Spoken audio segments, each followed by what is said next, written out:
Hi, welcome to 2-Minute Writing Tips. My name is Kirsten and I am a writer and content strategist. Whether you are an experienced writer or a novice, your first draft of anything is not likely to be perfect.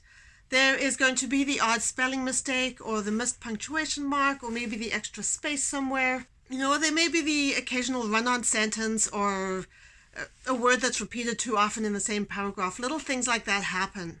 And all of this is okay. If you're going to be a writer, you have to accept the fact that like everybody else, we're human and we do make mistakes. We're not perfect. Proofreading is an essential part of writing. It just goes with the territory of the job. But here's the key thing. You cannot do your proofreading right away. You've got to give your eyes a break. Because if you try to proofread something that you have just written, your brain is just not going to see those errors. You will skim over them. You will assume that everything is okay.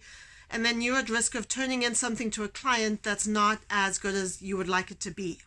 Now, the optimal solution is to get somebody else to do your proofreading because they don't know anything about what you've written and they have completely fresh eyes.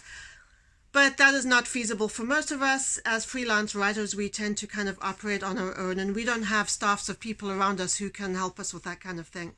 So the next best solution is to leave the piece of work for, a few hours at least, but preferably overnight. Go back to it the next day, look at it with fresh eyes, and then those little mistakes will jump right out at you. It'll be much easier for you to see them.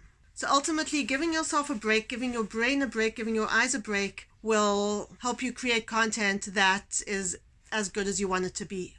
Sometimes we're on a deadline crunch. We have to turn in the work right away. Sometimes we don't have a choice. But wherever it's possible, proofreading with fresh eyes is going to improve any piece of written content.